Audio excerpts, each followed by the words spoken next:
Hey guys, it's Drea. So before I even get into it, if you are new to my channel or if you just randomly clicked on this video because you saw a dramatic, what I assume I'll put some kind of clickbaity title on this to get some views, but if you clicked on it because you want some drama, this is literally just going to be about my personal life, my professional life, and just kind of my emotions and my mental state in the last few months. I've struggled, so that being said, skip it. Skip it if you don't know me. If you don't know me, if you've never been to this channel before, I guarantee it's gonna be boring. If we are friends and we've talked in the comments and you've been wondering, and even that being said, if you don't care, click away. If you've been wondering what's been going on, that's what this video is for. I just feel like I kind of owe it to you guys to tell you why I took a break without letting anybody know. And I've kind of struggled if I want to make a video like this, if I even know what to say, how long it's going to be, how short it's going to be. So I figured the best way to decide is to just talk. And if I don't like how it turns out, it won't go up. If I think it's okay to put up, you'll be seeing it. That's the only way I can approach this. And I say it that way because I actually tried to film like a get ready with me version of this video about a couple weeks ago, and it was so negative, it was so angry, it was so bitter that I just couldn't put it up. Like, I had to delete it off my computer because I was like, nobody needs to see that. It was just awful. So, where to begin? I feel like the best place to start is back at the beginning of quarantine. What words are we allowed to say on YouTube anymore? I have no idea in regards to this whole thing. We all know what I'm talking about. The year is 2020. So back in March, I was set to take my first vacation in 6 months. It was the week of St. Patrick's Day, and stuff started happening in the world. And I went on vacation, and 3 days into my vacation, I got called back to work because everything was happening so fast. I know you guys remember that time where it was kind of like literally one day to the next, the whole world would flip again. It's like, what is happening now? Like, the NHL wasn't having a season, and like Sephora was like not having testers. Everything was being weird, and then all of a sudden like everybody's closed and the world is upside down. So anyways, back at that point in time, I got called back to work because the store was going to be closed, and I had to go in and kind of like just figure out what that was going to look like. And when I say the store, I can tell you now because I don't work there anymore. I always like to keep my privacy before, but now it's a little bit different. So I worked at Additional as a store manager, and Additional is a Canadian retailer. So the store, along with many other stores, was closed for a while. And here in British Columbia, things have stayed okay. Definitely not as bad as other provinces. Definitely not as bad as the States in general. And after a certain amount of time, you know, people were allowed to like reopen, go back to work. We went into like phase 2, which was just kind of like more normal, back to normal, but there were all the like protocols now, right? So there was all the cleaning protocols, the social distancing protocols, the sanitizing protocols, the not necessarily mask wearing protocols at that point, but just lots happening. And we were called back to open the store, and we had 2 weeks to reopen, so to get ready to reopen. And it was a lot of work because we had been closed for so long. We had to make so many changes to the store, and in the middle of that, we were processing like 100 online orders every day. And just to put that into perspective, at the height of like Black Friday, I think we got like maybe 50 orders on Black Friday. So just to put that in perspective for you, we were doing like 100 a day. And now that I don't work there, like there are certain things I can't tell you about because management, I don't even know if I'm allowed to say, there are always contracts, you know, that say whether you're allowed to say things in perpetuity or not. And usually you're not allowed to say things into perpetuity. So I can't get into like super details, but what I want to talk about kind of is like my emotions based on what happened. So here's where things really started getting difficult. 1 week after being opened and, you know, being prepared to be open, all the pressure of the huge new workload, all the pressure of all these new protocols that we were ready for, but we didn't know what it would look like. And then also half the staff wouldn't come back because many reasons. I'm not even going to get into it. Some of personal reasons, some financial reasons, whatever, but like only half of my staff even came back. So it was just like a pressure filled thing. Like it was very difficult to work. It was busy. Like it wasn't unpleasant at that point at all, but it was just like a lot of work. So then 1 week after going back to work, the company announced that as part of its restructuring process, it was going to be completely closing Additional. So this is all online. You can go read it yourselves. I know I can talk about this part, but Reitmans owns Additional and Pennington's and RW & Co. and Time Maternity. And Reitmans has filed for, it's kind of like bankruptcy protection. You can look into it. It's all in the press release. If you care that much, I'm sure you don't. But anyways, as part of the restructuring to go along with this, the decision was made to completely close Additional as a brand. So that was pretty shocking news. And of course, all of the stores, all the Additional stores, like at first, like, what are we gonna do? What's gonna happen to us? And for me, I feel like I kind of let it wash over me in the beginning. Kind of like when you hear bad news and then you just go, oh, okay, well, let's just go with the inevitable then. And I think like maybe that's like the stages of grief, because it wasn't necessarily denial, but it was just like it's not quite real yet. So anyway, when I realized that eventually I wouldn't have a job, I think that I was just very overwhelmed with bitterness about it. I was very, very bitter about the fact that I wouldn't have a job after working so hard, so hard. My store had some of the best results in the country. And not getting into details, of course I can't, but literally our team was solid. Our customers were amazing. I felt like it was the height of my professional career, like having the best results out of almost any stores in the whole country. And so for me, it was very, very difficult to have that kind of taken away. It's kind of like, hey, you're doing amazing. And you know what? You're one of the only ones who is doing as amazing as you're supposed to be doing. And even though you're doing so amazing, you're going to be out of business. So I think I was just very, very angry. And on top of that, you know, going out of business sales, it's very different than in terms of customer service. Your customer changes. So you go from having a customer that you can engage with, that you can discover things about, that you can assist and help and fulfill her needs and have her leave very happy. You go from that into a customer who, it's not their fault, but they're just there for a good deal, right? And sometimes they don't understand that the person in front of them is losing their job. So we had to kind of deal with the insensitivity of the customer being like, oh my God, your store is all on sale. Oh, this is amazing. Meanwhile, we're looking at her going, yeah, it's amazing for you, but like, I'm not going to have a job in 2 months, right?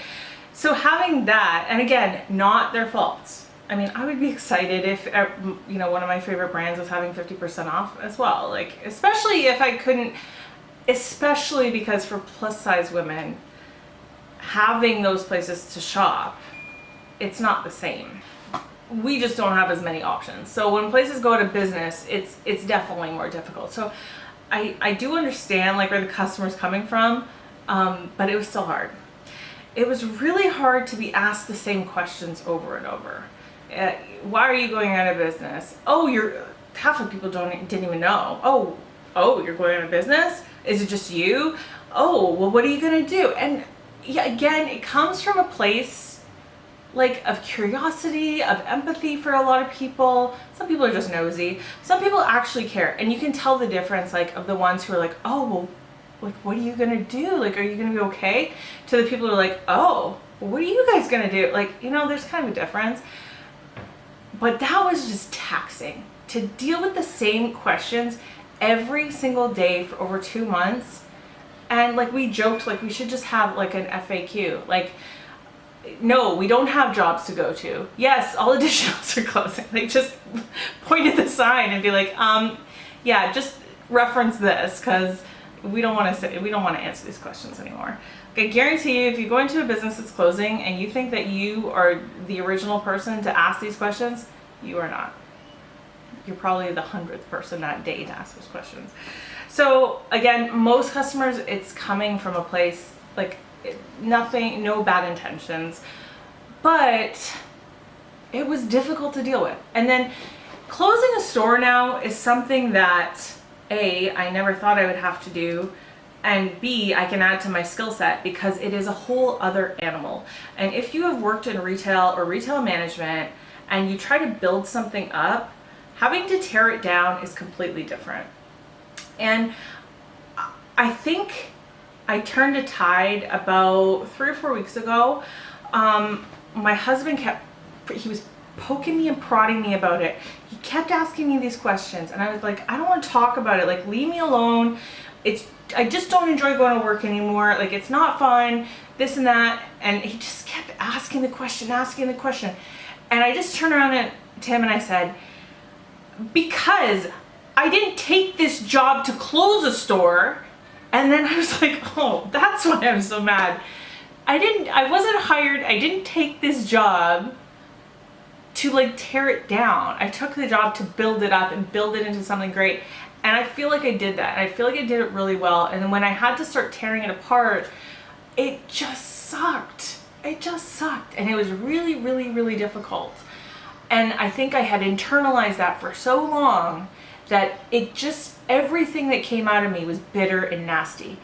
And not towards my staff. I feel like we all kind of commiserated, like we were all on the same page kind of. But I definitely wasn't like in customer service mode for like the last 2 months. Everything that I did was kind of surface level. I wasn't engaging with customers the way I normally do because I just couldn't. Like, it was too taxing on me mentally.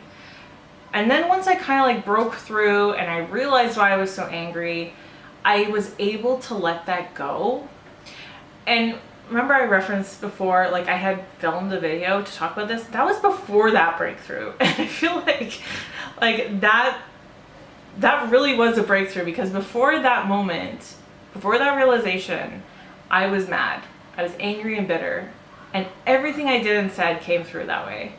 And then after that realization, I feel like I've been able to let it go. Kind of like my acceptance has come, and I just kind of wrote out the last couple weeks a little bit better. Like, I felt a little bit better, felt a little bit more positive, had better interactions with customers and that kind of thing. But really on top of it all too was also the layer of just the way the public is behaving now when it comes to all the protocols. I don't even want to say the word because, again, I don't know what YouTube like lets you say anymore. But all I can say is this. If a company requires you to wear a mask, wear a mask. If a company requires you to hand sanitize, hand sanitize. If you don't want to do those things, then don't shop there. And if you don't want to do those things, then certainly do not take it out on the person in front of you. The amount of times that I've been cussed out, actually like screamed at, because my company required people to use hand sanitizer upon entry, and the amount of people that did not want to do that was not super high, like in terms of a ratio, but the people that didn't want to do that were very vocal about it and were very nasty about it. And I can take it, like I can take it, and I can dish it back because I'm not going to take any abuse. And I'm not going to let my staff be abused. So if you're going to come in and talk to me like that, you're going to get it back from me. You're going to be asked to leave. Like, I'm not going to wilt in front of you.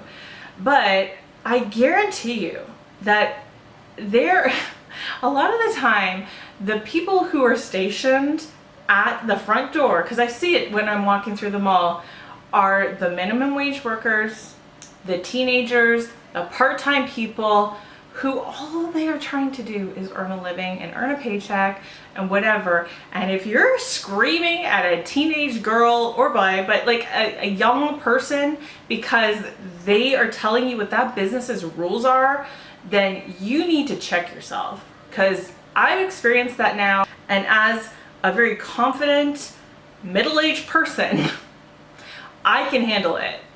But I can't imagine what it's like to be in the shoes of like a 16-year-old girl having to deal with that. Like, I can't imagine. So I don't know who I'm talking to, because I feel like the people on my channel don't behave like that, hopefully, like my viewers and the people I see in the comment section. But I'm just gonna put that out there, because we live in a difficult enough world right now. Don't add that nasty layer onto somebody's day. But all that being said, that's why I was away. I didn't intend on taking a break from YouTube. It happened completely organically, where just time got away from me. Every time I came home from work, all I wanted to do was sit and like be on my phone, or like we'd still go out here and there when things were still kind of open. And we have a bubble of friends and that kind of thing. And those are the things I wanted to do. I did not want to come home and sit down and film a video about makeup. Like, it just wasn't in me at that point. So I just kind of let that go. And I feel like I'm ready now to bring it back. And it's not just the fact that I have time now, because I will have time. Today was my last day of work. And I don't have any prospects, so I'm going to be on unemployment until I do find another job.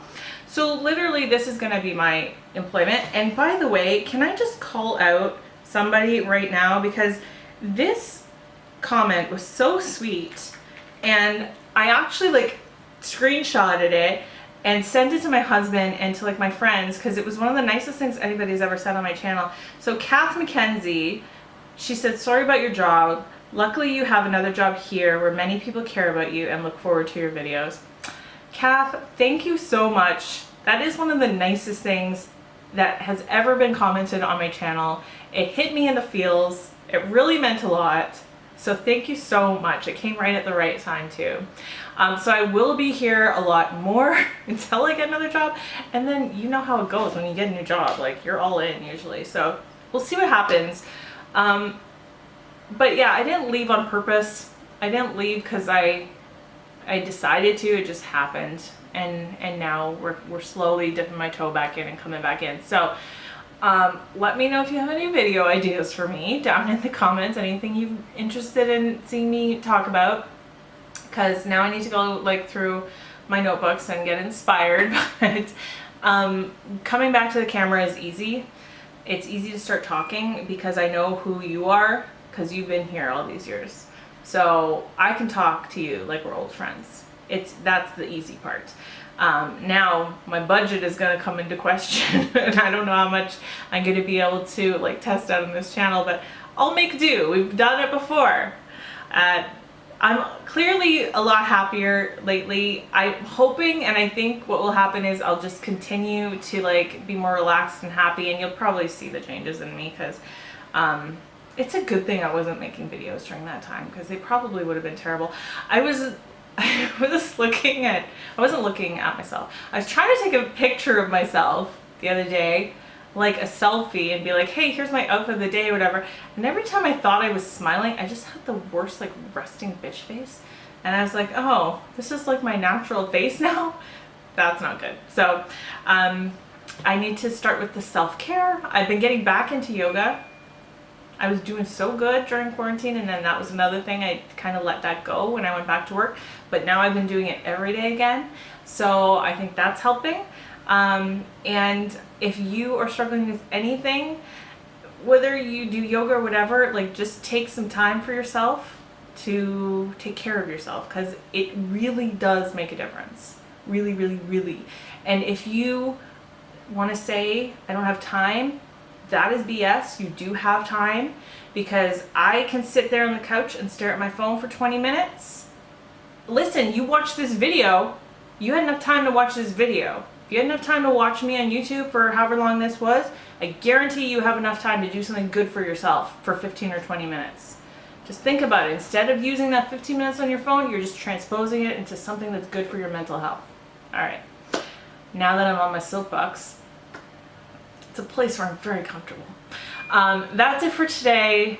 I hope that you're having a great day. Thank you for those of you especially, and I didn't say this, so I have to remember. All of you that left me comments like, where are you? We missed you. I've been watching your old videos. Thank God you're back, or thank you for coming back, or I've missed you, you know, all this kind of stuff. I've read each and every one. I'm trying to respond to everybody, but just know that I've read all your comments and they really, really, really, really do mean the world to me. So thank you so much, because it is just lovely to be loved like that. And I wish that for all of you in whatever capacity that takes. Just know that I love you guys. I truly do. And I will see you in my next video. Bye.